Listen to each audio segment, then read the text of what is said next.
Hello, Well, hello. everyone. Hello, How is hello. it going? We are going to give everybody just a few minutes to log on here. Thank you for joining us. For those of you who are nice and early for today's event, we are here for Actions Speak Louder Than Words, inbound leads that leap to close. For now, while everyone else is logging on, I just have a nice little icebreaker for our speakers here. So, to get to know them a bit better, I'm just going to ask, what music have you been listening to lately when you're not perfecting your inbound strategy? And I'm going to kick this first off to Jen. Ooh, okay. Well, I'm going to be really vulnerable and say that my favorite band is Fish. And I know that says a lot about me. And all of it is true. I have always really loved jam bands. I moved to the US when I was 10 and really got into kind of the Grateful Dead and then from there. And I feel like part of it is how I learned English, which is really great. And Fish is coming to MSG for 4 days at the end of April. So I'm getting ready. Oh, that's cool. Nice. Amazing. Cool. Okay, let's Those go. long 17-minute sets too Right. are actually Yeah. really good to just like crush some inbound lead routing cues too, Agreed. right? Get in the zone.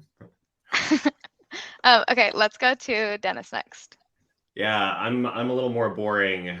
There's a playlist on Spotify called Deep Focus. I literally can't listen to lyrics while I'm working, so I've had this playlist on repeat. Like I must have heard every song on there a million times. And every year Spotify gives you that like your year in review, and it's always like the same songs for me. Is it all like the lo-fi beats? Yeah, it's Yeah. like instrumental, kind of like you would be getting a massage to like this sort of music. But Yeah, then absolutely. randomly like because we all share a family Spotify account, randomly like one of my kids' playlists will like come on in the middle of my work session, and it's a little jarring. Nice. Great. Okay, Naful, go for it. Yeah, mine is actually the music from Frozen. And the reason for that is we just went to Hawaii last week, and on the plane, both directions, my 5-year-old daughter watched Frozen on our iPad on the plane. And all throughout while we were in Hawaii, that's the only music she wanted to listen to. And so it will now be that is the only music she ever listens to, Yeah. because that's one well, of the that and songs Baby that Shark. interrupts my Spotify playlist. Yes, exactly. So That's so hopefully it funny. doesn't come on in the middle of this session here. Dennis Napul, you can tell us if you just love it. It's okay if it's It's all right. It's okay to I- admit, yes. I This know is a every safe word. space. I know every word to let it go and into the unknown. I'm That's happy to right. belt it out here if people want it, but I don't think you That's want it. right. Okay, well, thank you so much. We appreciate the honesty here. It's all good. Okay, I will go ahead and get us started. My name is Joni. I am a community events manager at Modern Sales Pros, and my job here today is pretty simple. It's just to let these great people, who will have introductions in a moment, don't worry. For now, you just know them based off of their music, but we'll get there. I'm just here to make sure that they get to talk about all the things that you want to hear. We have Jen Igarchua. I apologize if I'm No, mispronouncing. you nailed it. You nailed Igarchua? it. Okay, great. Yeah. CEO at Go Nimbly. We have Dennis Malkov, Senior Director of Revenue Ops and Strategy at PandaDoc, and Nipul Chakshi, the VP of Marketing at Atrium, here to offer their expertise and answer all of your prospecting and inbound leads questions. Lucky for you, these incredible sales leaders will take the mic for me shortly, right after I go over MSP and who we are. So, as I mentioned, and likely as you're picking up on, today's event is hosted by the team at Modern Sales Pros.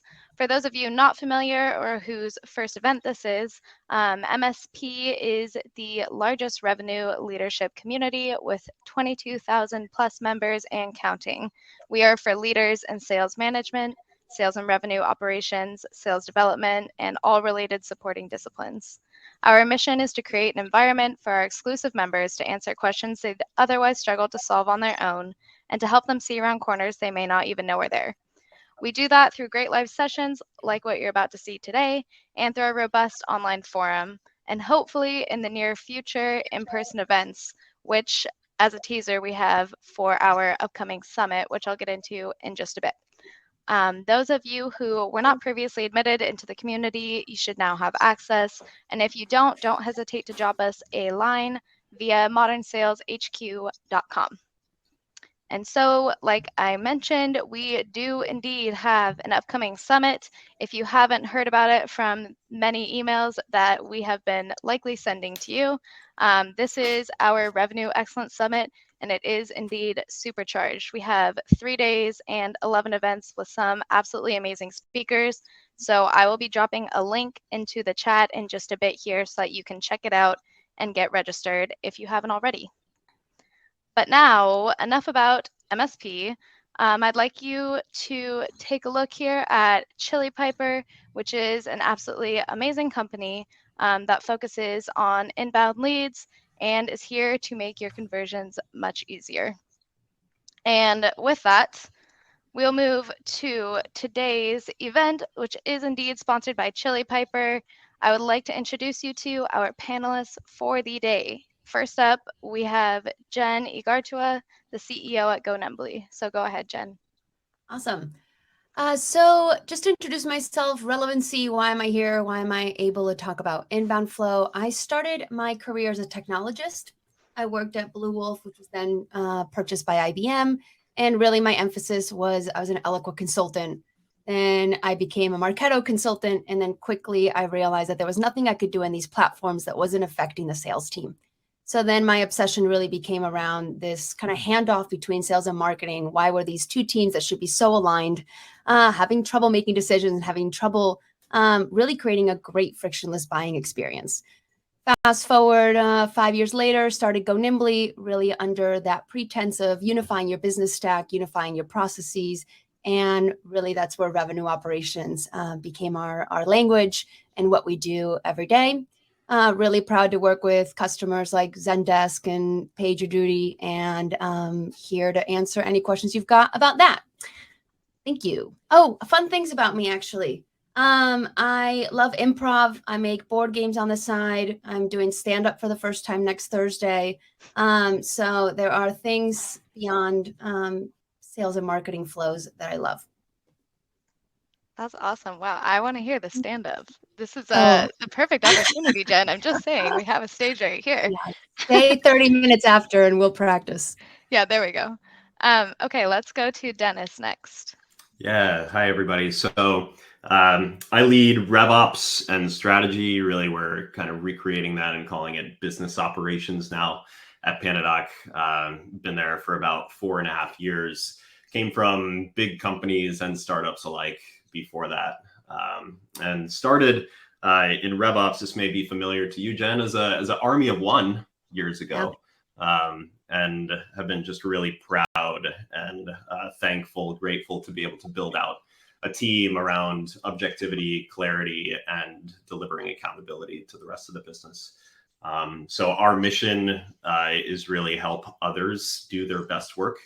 And we do that through best-in-class systems, process, and strategy for the organization.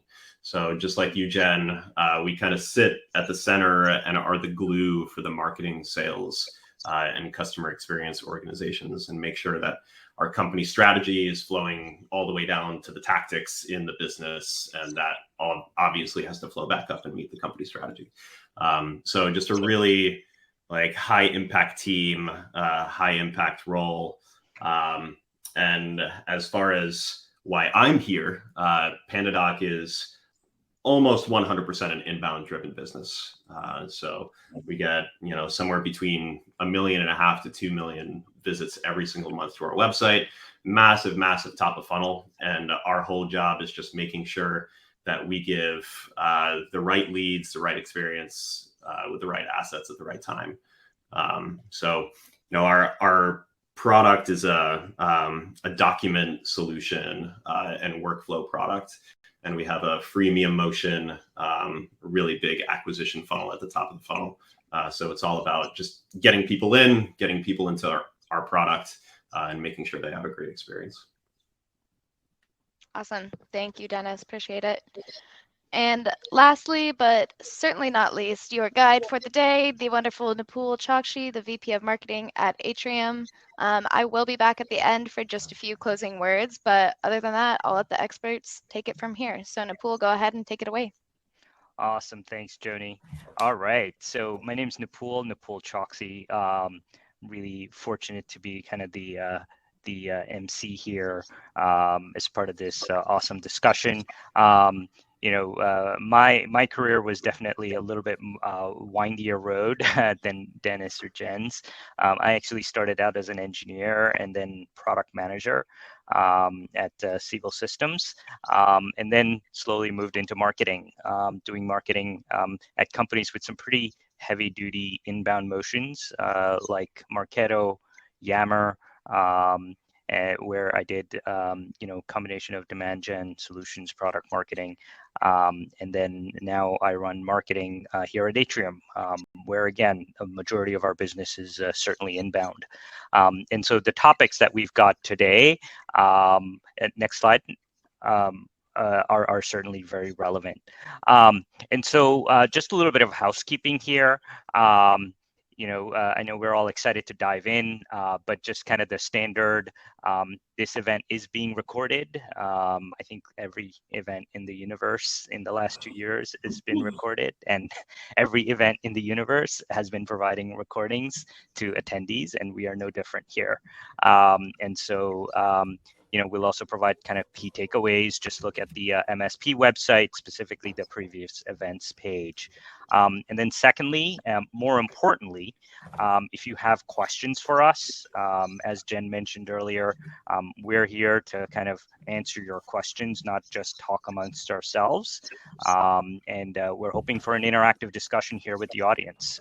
So go ahead and use the Q&A function in Goldcast, and put your questions in there, and we'll get to them as they come up during our discussion. And so with that, let's kind of just do a quick tour of the agenda. As marketing, sales, and operations folks, there are a bunch of things that are really critical for all of us that we all share. First and foremost, how do you actually fine-tune your calls to action and optimize them so that you're driving the highest conversion rate? So we'll talk a little bit about that. We'll talk about what it means.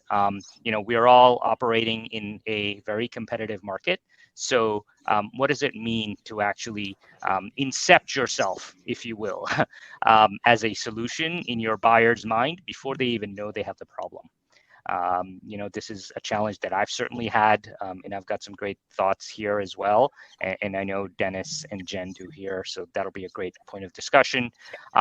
Then once you've actually got someone in your funnel, how do you make sure that you're actually distributing those leads in a very efficient and optimized way? And then lastly, what's the best way to qualify your leads, right? So that you can set yourself up for success when it comes to closing, and more importantly, make sure that you're driving a very optimized journey for the buyer itself. And so with that, let's dive into the first question. All about the power of language and CTAs. So Jen, we'll kick this off with you. How do you think about fine-tuning CTAs for conversion rate optimization? Yeah, so the mindset I'm probably going to take throughout this entire event is that of an operator. And so, for me, when I think about, how can I make my go-to-market team the most successful? When I think about the best revenue operators, we're the directors and they're the actors. And so I want my marketing team able to make changes, to be testing, to be owning, the process that is trying to get people into your funnel. And so there's tons of advice out there about, CTA buttons that are green and orange convert higher, and making the language really actionable. And you can find blogs with like top 10 tips about buttons, and that exists out there. For me, it's how can I enable my marketers to be able to be testing and reporting on that as quickly as possible so that they can learn those insights about their own business and make sure that's changing. And, to level that out, I would also say if you have not tested your own funnel, and secret shop to your own team and try to see what that experience is like, do that right after this call. You'll get a lot of insight about what it feels like to be a buyer, what it feels like to go on your website and download a piece of content. What does that email look like? What's the next step look like? That's going to give you basically that empathy for the buyer and that experience. And I think that's going to make you able to design better experiences. Yeah, I think it's super, super critical to, again, be very buyer centric. And I think this is a theme we're going to see throughout this session here. Dennis, when we were doing prep for this, you kind of had a similar, sort of overarching view and philosophy around this. But I love the framework that you used when it came to CTAs. Can you talk a little bit about that? Yeah, so like Jen, I take an operator's approach, and just first want to call out the secret shopper is a great idea and something everybody should be doing consistently with rhythm and rigor. Even put somebody in charge to do that once a month at least to make sure that your conversion is improving at different stages through the funnel. And when I think about CTAs and conversion rate optimization, I think about the full funnel. Right. And so there are different CTAs at different stages, whether you're in your awareness buyer's journey and just starting to get to know what is your pain, what are the products available, and you're just maybe browsing, different companies' websites for the first time. CTAs will be different than the CTA asked of you by a sales rep if you're deep into a deal cycle and have been talking to a company for multiple months. So really from a company's point of view, like know your buyer's journey, first of all, stage it out, actually write it down. What goes into talking to your customers when they're just building awareness? What goes into talking to your customers when they've built awareness and now they're starting to consider you for real? What sort of assets is your marketing team delivering? What sort of frameworks do you need in your operations in your system to make sure that everything is connecting properly? As I'm thinking about like CTAs in a more traditional sense, like Jen mentioned, like testing different buttons and language just at the top of the funnel on the website. I think about removing friction as much as possible. As an operator, that's my job, is to remove friction from our sellers' days and our buyers' days. So anything that gets somebody into the product as quickly as possible, or gets somebody talking to a product specialist as quickly as possible. I love things like that. That's why we love our partners at Chili Piper. I also love a good chatbot on the website, especially one that's kind of poppy and funny and kind of gets you talking to it. There are lots of different tactics and experiments that you could run. But like Jen mentioned, set up your buyer's journey, know your buyer's point of view, and then just start experimenting. I can yes and you a little bit. I think I'm going to be doing that a lot, Dennis, because I love everything you just said. If you're like looking at your entire buying experience and you want to figure out where your friction is, it's going to be at handoff points. So either handoff between people, which we think about a lot, marketing to sales, BDR to AE, AE to your CS team, like those experiences are going to be really the places where you're going to feel the most friction as a consumer. But also anything that's handing off from a technology, a data, a major process standpoint, all of those moments are likely the places where your customers are feeling friction. So if you're about to do a deep dive and you're feeling like, where do I need to focus my attention? I would look at any of those, like Dennis was saying, stage conversions, and that's probably where most of your friction lies. Yeah, and I mean, one thing that both of you brought up that, again, I think like is very underrated. It's kind of like when we say secret shopper, it doesn't have to be a huge project, right? No. Like an easy like hack, that I've done in the past that's really easy is just kind of insert my own name into a database with like a fake email, right? And I add myself to my own nurture programs, for example. And so I can really easily see anytime we invite someone to a webinar or we send, kind of add someone to a nurture track, I can see, and from a buyer experience, what that actually looks like. And so that I found is just kind of a low friction way. Obviously, there's other ways you can do it. You can hire firms. You can actually, hire get friends to actually go through and click on CTAs on your website and go through the buying process as well. But I don't necessarily think it needs to be a big project here. No. We're No, heading we, into summer months. Oh, sorry, Jen. I was just going to say we're heading into summer months. It's a great time to deploy an intern to do that for you. Exactly. Similarly, it's a great time to deploy your CEO. At a former company, our CEO once a month would randomly write into chat and test our chat response time, our support team's knowledge of the product.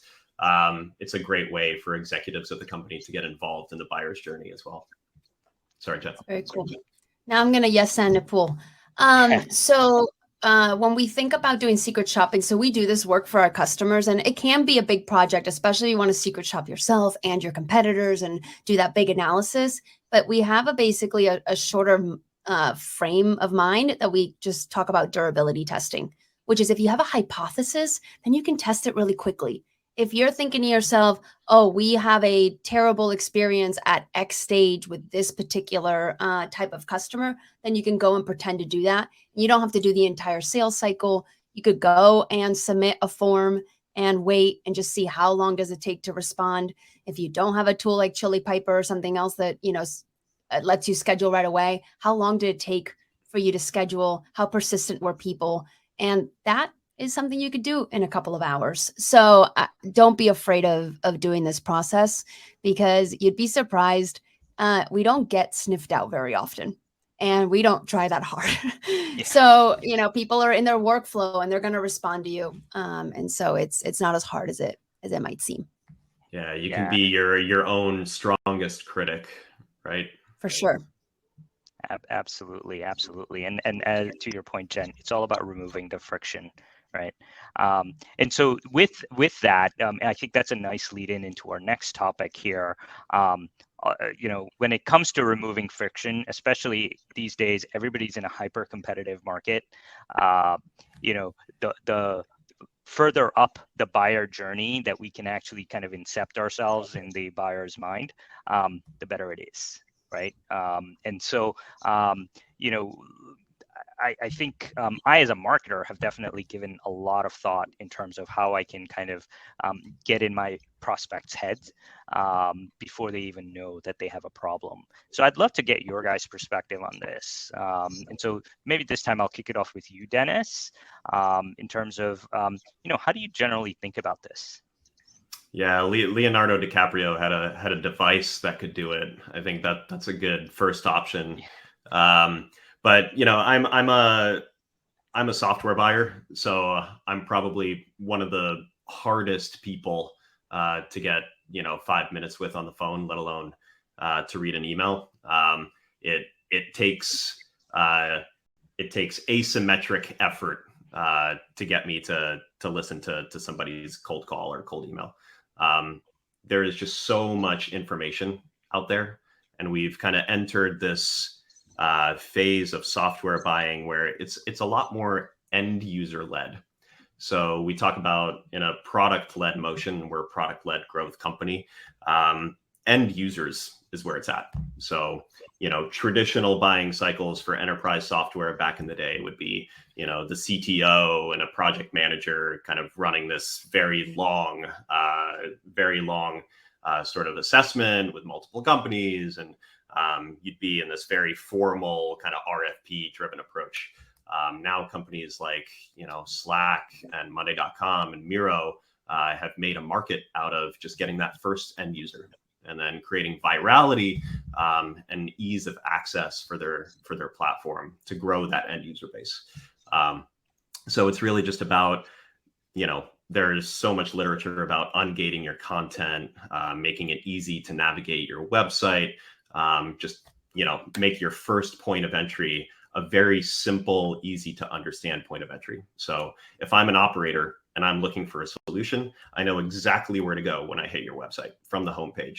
There is specifically an operator's solutions page, or your enrichment knows who I am and it serves up content automatically, right?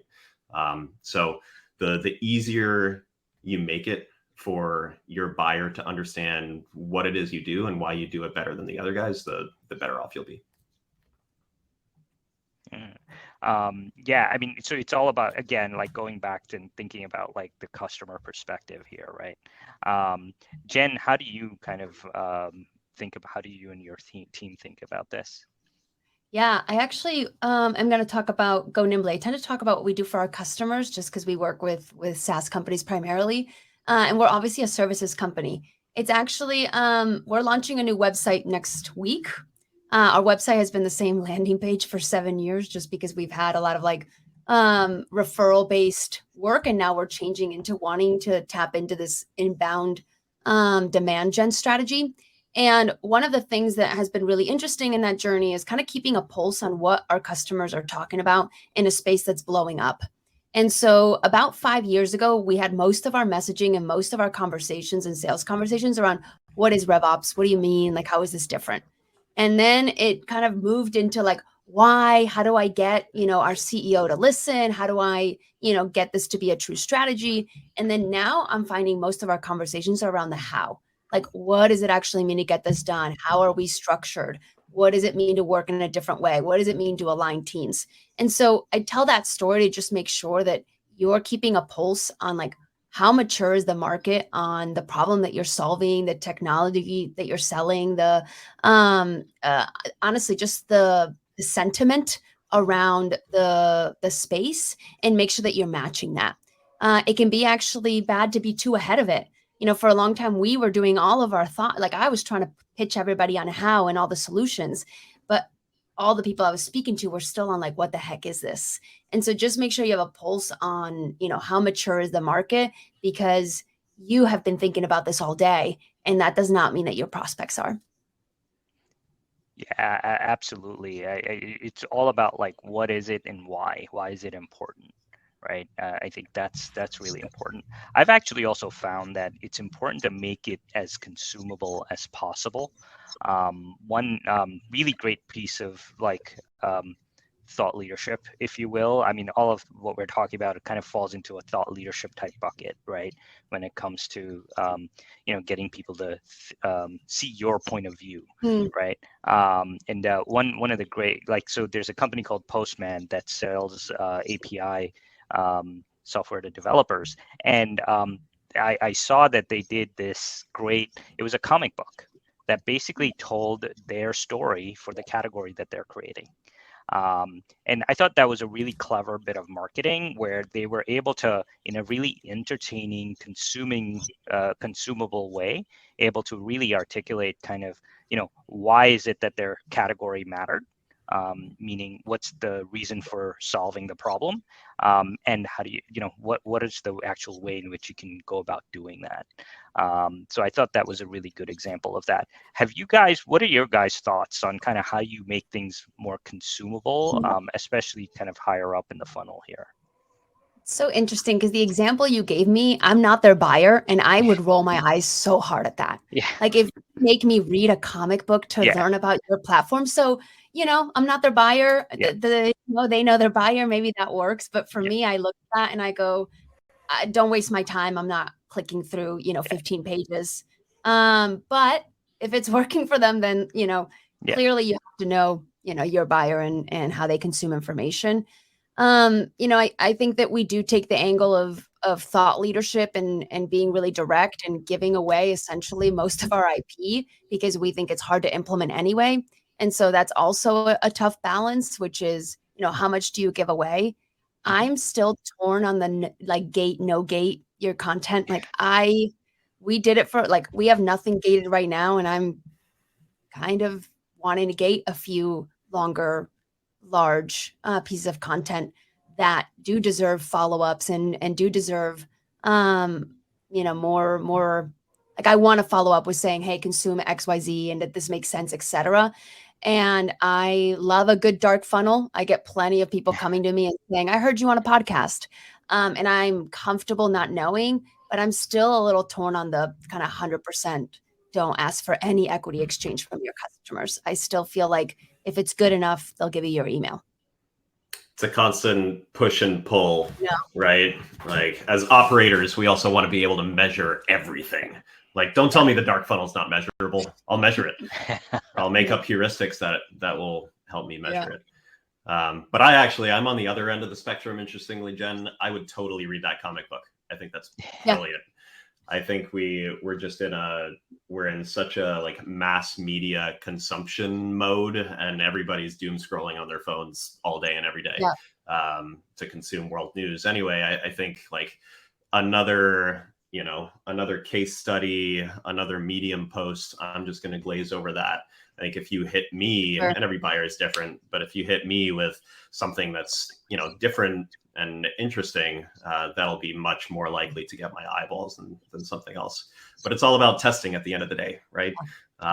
So I imagine it took them longer than, a few minutes or a few hours to create that comic book. So it's a big bet. But it sounds like it paid off, at least for you, Nipple.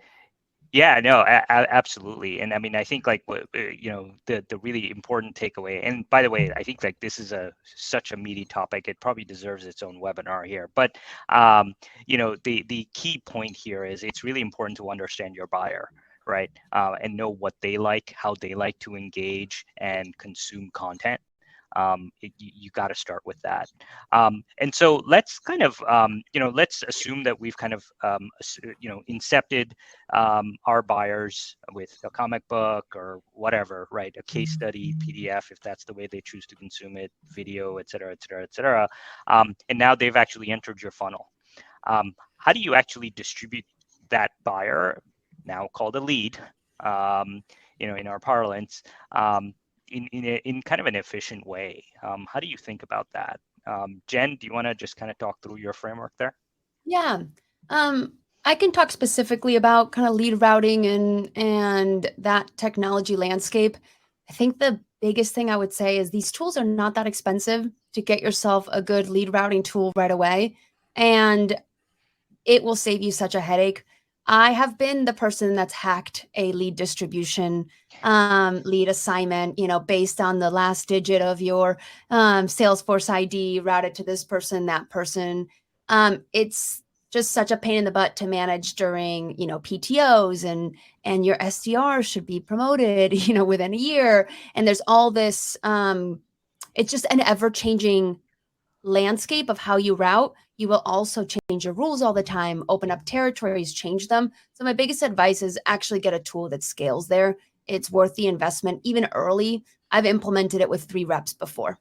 It's something that you'll grow into, and it's a pretty core part of that handoff experience and getting the lead to the right person so that the meeting gets booked quickly. I won't bore everybody with, stats around how quickly if you follow up, you'll convert, 10x more if you just follow up within 5 minutes, all that good stuff. We've heard it a million times. But routing is the biggest place where you have leakage, where, somebody didn't know it was assigned to them, or it got put in a queue and no one picked it up, or, there's cherry picking XYZ. That is a place where you can really build a machine. And I love building machines. Like, you can build a really fabulous lead handoff machine with SLAs, very reportable, and actually see a huge conversion lift. So I would invest in it early. Yeah. To play the yes and I love that improv game. It's a great game. And I love that that's a theme for us on this call. It becomes extremely unwieldy really fast to try to build it in-house. And I've been there too. And if you plan to scale, if you plan to, again, experiment quickly, because, for startups and big companies alike, it's important to be able to move fast and move accurately. Doing that in native systems is going to get very complicated very quickly.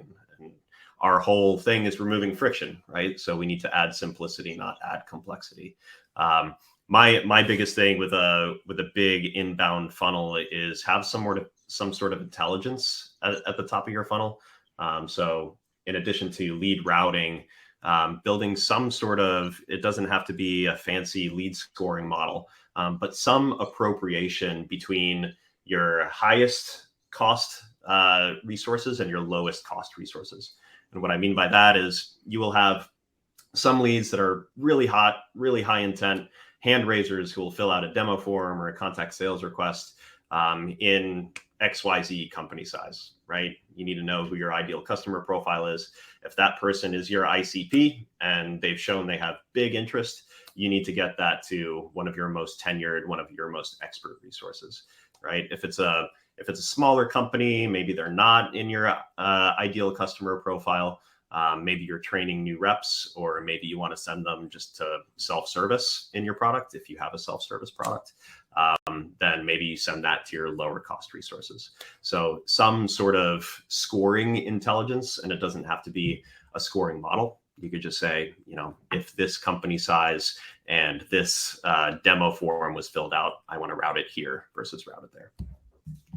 Yeah, and I think one of the things that underpins this, and I think Dennis, you mentioned this as part of the prep, is kind of the alignment that's needed, right, between marketing, SDR, sales, and the operations organization, in order to really kind of enact this in a frictionless way, if you will. Can you, and then Jen as well, talk to some of the strategies and tactics that you've employed or seen work to drive that alignment? Yeah, I can't tell you how many times it's been you get 2 out of 3, what's the old restaurant saying? It's like you can have 2 of 3 of service, taste, and price, right? So many times it's been marketing and RevOps are aligned that this is where demand gen is going to pour a bunch of money, and we're going to invest in these keywords and generate this huge top of funnel. But then SDR says, wait, we weren't ready. We didn't have the cadences. We didn't know this was coming. We don't have the lead routing set up. We don't have the reps trained. Or, SDR and marketing will be okay, we're going to launch this experiment. We're going to run this campaign. But then ops is playing catch up. We're wait, we don't have the campaign set up. We don't have reporting. We don't know what's going on. I can't tell you how many times that's happened. So again, back to I don't want to lean on this experiment design, but having some sort of change log, at least, of, okay, these are the changes that we're making on April 1st. This is why we're making them. This is what's driving the change. And then everybody else, are you ready? And then it's going to be pretty boring, but you got to set up a cadence of meetings just to make sure that your accountable parties are represented there and everybody's kind of ready to go. And then run it like an experiment. You got 3 experiments going at the same time. You've got these owners, you've got these metrics. And then every week you kind of check in. How's that experiment going? Is everybody seeing the results they expect to see? Yeah, super critical to get rid of those silos. Jen, you talked about, kind of not just the people silos, but also, kind of the data and tech silos. Can you talk a little bit about your framework there? Totally. Well, first, I want to talk about silo syndrome in general and just make the kind of public service announcement that it's okay if this is happening in your organization, because it's happening in all organizations. We as humans are really, really good at communicating vertically in our kind of own teams. We're really, really terrible at doing that horizontally and aligning horizontally. It's really hard work. Everything about us as beings wants to stay within, our team and our people, kind of quote unquote. And so it is actually a big effort to go abroad or to go across. And with that, the times when you have silo syndrome, when you're going to feel these things, are actually when you're growing. It's an increased number of employees that's going really quickly. Lots of new departments forming, new incentive mechanisms, specialization. All those things happen as you grow, and all those things makes aligning your team harder and harder. So I say this just to silo syndrome doesn't happen because people are terrible and we don't want to align. It's just, it really does align with high growth. And if you break down, the reasons why it happens into how it shows up, it's if you want to figure out why is this happening, one of the biggest ones, which is what shows up a lot in data and tools and process silos, is information hoarding. And again, that feels like a really charged way of saying it. And we try to say it really bold so that it's visible, but it's not just people holding on to information, right? I'm not sitting over here with an incredible insight and not sharing it with my sales team because I don't feel like it. That's not what's actually happened. It could be things like my AE doesn't have access to product data, so then he has a really dumb conversation with a prospect that's actually already signed up and has been using the product and it's been really successful. Like that is a perfect example of like a terrible buying experience, and nobody wanted that to happen. It's just our product wasn't integrated with Salesforce, or they didn't know, they weren't enabled to do that. And so sometimes you have to categorize what type of silo and what type of pain is actually existing, so that we don't just keep pointing fingers, or we don't actually think that it's people led, because a lot of the times it's your infrastructure. Yeah, and maybe this is just the engineer in me peeking out here, but this is such I've always kind of think of this as like a systems oriented problem, right? Where there's kind of a system and you need to design out the inefficiencies, right? Eliminate the silos as you guys were talking about, right? But also, like, for example, right, if a lead comes in, they've given you some information on that form, and if you could just automatically qualify that person, why wouldn't you just automatically book them with the AE, right? I mean, I think that's the value prop of like a chili piper, right? Rather than sending everybody to the SDR, right? Why would you make that? So that's just an example of like, I think it's important to, as you guys are saying, like, employ kind of this systems oriented thinking to really like map everything out in terms of the process, look to see where the inefficiencies are, and then just kind of stamp them out. Yeah, it's this kind of gap first thinking, right? As operators, we have a lot of stakeholders, and if you're not careful, you're going to listen to the loudest one. And so you've got this giant list of asks that your leaders are asking for, and they may be right. Like they might have a pulse and their intuition may be correct, but like you have those inputs. And then we are masochists, and then we get in a room and then we brainstorm more projects. And we're like, what else should we be doing? And then we go and prioritize those things. Like that's kind of a typical roadmap build for a team that's either just like maturing or just hasn't gotten to that next place of intentionality. And what we want to see is a team identifying the gaps first and saying, we have a problem in these 3 places. What are we doing about it? And then to Dennis's point, now we can track that test or that implementation and say, oh, okay, our conversion rate was 15% when we started this. It's 1 month later, we got it to 18%. Great. Back of the napkin math, we influenced $1.5 million worth of revenue. And now we're great operators. And like flipping that to just be like, what's the problem? And not just like implementing tools because somebody told you it'd be great. If that happens, just at least go benchmark it and validate that, like, yes, there is a true problem. Your intuition was correct, as opposed to just putting it on your roadmap.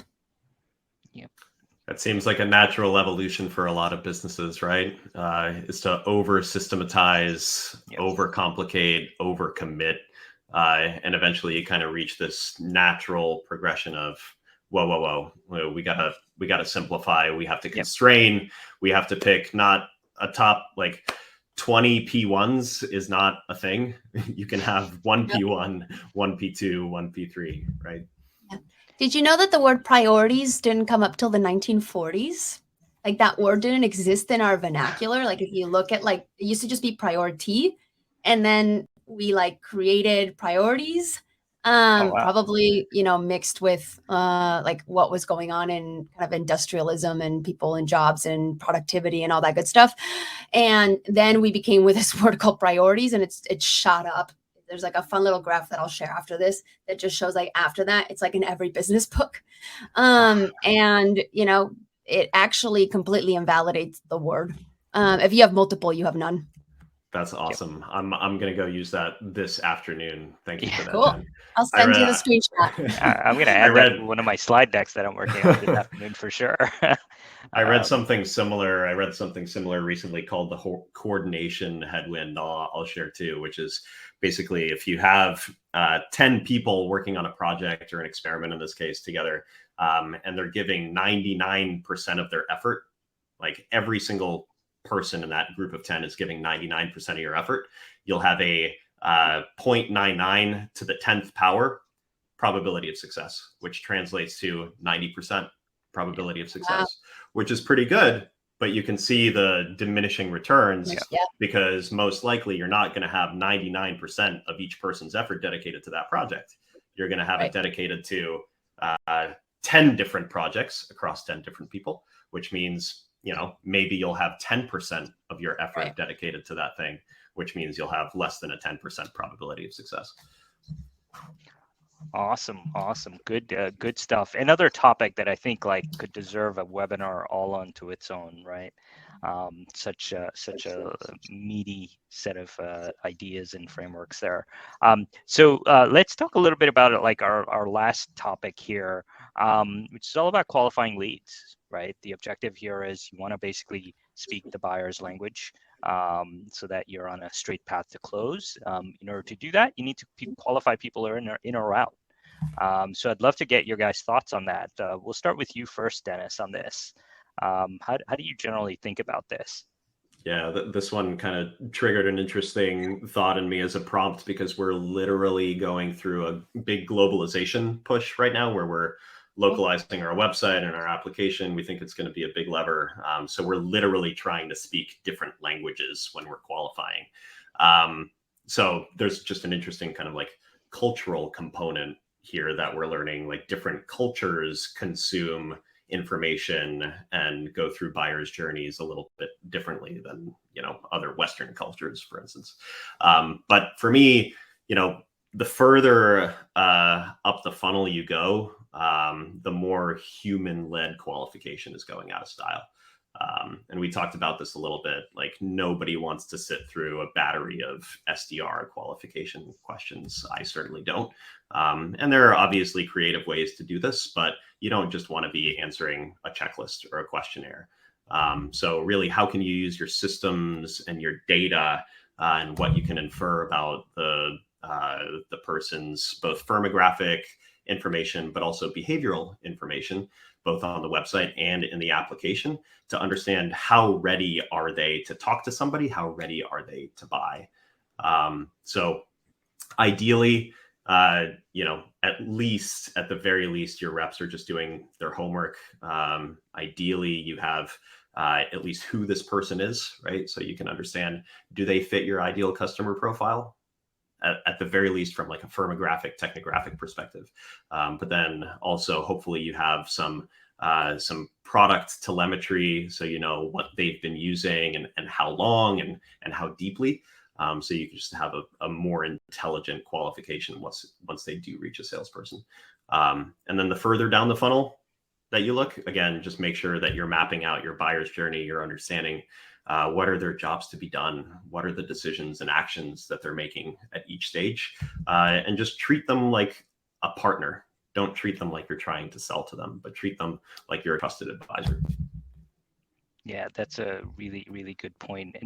And Jen, I think on the borrowing on the kind of the buyer journey notion that Dennis talked about, you had some interesting frameworks there that you've applied when it comes to identifying and addressing gaps in the buyer experience as part of this qualification process. Can you talk a little bit about that? Yeah. Oh my God, I want to yes and Dennis so hard right now. I will pivot. So I think that when you're looking at your entire qualification process and trying to figure out how do I streamline that? How do I make it faster? I would just say, and honestly, this is at any stage. If you're just starting out and you want to keep things simple, 3VC for metrics is a really good model. It's value, volume, velocity, and conversion. Those are your 4 metrics. Those are the 4 levers that you can pull. Those are the 4 things that make you more money. Should you break those down further? Should you do more analysis? That would be lovely. But if you're not doing at least those 4 things, you have to understand that those levers move. So it's if I increase my volume, that might mean opening up what I consider qualified. That might decrease my conversion. And so you have to just have a good pulse on those. Honestly, benchmark them at least once a month and then go look for industry benchmarks and figure out where the biggest delta is. And that's a really good place to understand where your metrics are actually telling you what's going on with the customer experience. There's always a story to be told with the numbers too. It's retroactively, they're going to tell you where you have your biggest problem. So look at those 4 levers and that will tell you where you've got your biggest problem. Awesome. That was great. And again, it all boils down to, just kind of knowing the buyer, right? And again, I think like that's kind of a running theme here.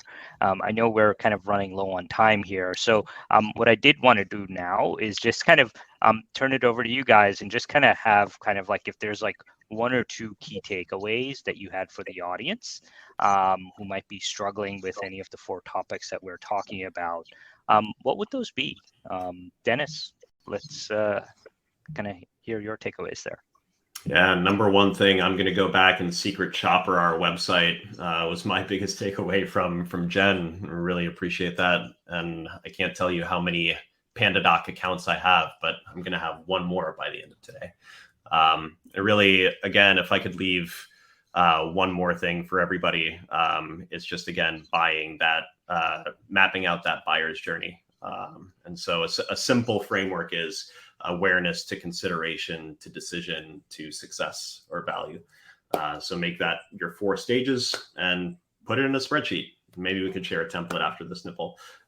Put it in a spreadsheet, put it in a doc, and just understand what is your buyer trying to accomplish at these different stages and what are you offering them at different stages.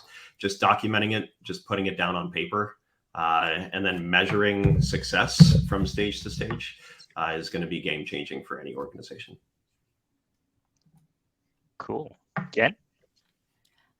Well, Dennis, I wish I could secret shop you, but I'm one of your customers. Otherwise I'd do it for you. So I think for me, what I might walk away with if I was anyone listening to this is like, holy crap, I got a lot of work to do, right? Or you might feel like overwhelmed about the amount of change that you need to do. I feel that way as like operators is just, we have this gigantic backlog. You know, why would I add more things to it? And so the biggest advice I would have is if you are feeling that way, just make sure that you can take all the work that you're doing it and map it back to a gap. Not only because that's way more motivating as a team when we like fill a gap and see something happening, but it's also going to let you elevate your own role as a leader in the organization. And it's going to elevate the conversation with those that give you budget, those that give you raises, those that let you grow your team. And so think about becoming a gap first thinker and what that means in the evolution of your team. Awesome. And I thought we'd been doing a really great question, or I'd been doing a really good job of monitoring questions because we've been answering them as we go along, except for one. Fletcher has a late breaking question that I think you guys would definitely have some thoughts on. He's from a small company with 2 sales reps and 2 CS folks. You know, and he's asking for recommendations or resources on lead routing for small orgs. How should he be thinking about that decision, if you will? Dennis or Jen, I'll ask if either one of you have any thoughts or opinions there. Yeah, so from my perspective, you know, there are a couple different tools. There are even some free apps to download. I'm not sure what CRM you use, Fletcher, but I know the App Exchange has a number of even free applications or low price applications that you can download from the App Exchange. Ultimately, like 2 sales reps and 2 CS members, I would actually go against Jen and Mai's recommendation and say, you know, some simple assignment rules and queues built in Salesforce or in CRM is not going to be backbreaking, and it won't scale again. But it's really once you're getting into multiple different types of audiences that are going to many dozens of reps is when you want a scalable solution. So I would say keep it simple to start out, keep it lightweight to start out, and only when you start to anticipate that it's going to become more complex in the next couple of quarters is when I would recommend investing in a third-party tool. Yeah, +1. The other kind of little comment, because I read through it, is that you're having a lot of pain with international. And the fact that like you can't get back to anyone in an hour because it's 2 a.m. your time. Setting expectations with the buyer, I think, is really important if you're not going to have odd hours in the US, or if you're not going to be able to hire abroad or manage that immediate conversation, then just set the expectation. Again, it could be as simple as letting them book a meeting and only showing available times right away, or it could be just in a communicated email or within the form, just explaining we'll get back to you at XYZ time. A lot of the times, you know, this is kind of consulting 101 is like set the expectation and then hit it. Like, we're going to do this at this time, and then you hit it. That can also create that same trust in your brand as much as getting back as soon as you can. So if you've got constraints, size of team, etc., then just work on setting and meeting expectations. Awesome. Well, thank you to both of you for sharing your knowledge and experience today. And thanks to everyone attending in the audience, asking these great questions. If there are any questions we didn't get to, we'll certainly follow up individually. And so with that, I'll turn it over to you, Joni, for the outro. Okay, great. Thank you so much, everyone. That was a great conversation. It's always fun when we take up our full time here because there's a lot to be said. So that was great. Thank you to our audience for being here today and tossing some questions in there. I know we have some great key takeaways and some good one-liners and pro tips from our speakers here. So on behalf of MSP, I'd like to say thank you to Chili Piper again. As you can tell from these guys talking about it, Chili Piper is great and a pleasure to work with. Be sure to check them out. And last but not least, thank you to Jen, Dennis, and Apul for providing your insights and experience and taking the time to tell us all how it's done today. So we appreciate all of you. For our audience, the recordings and key takeaways will be available on our site shortly. And don't forget to check them out as well as our upcoming events. And that's about it. We'll see you next time. Thanks, guys. Thanks, everybody. Thanks all. Bye.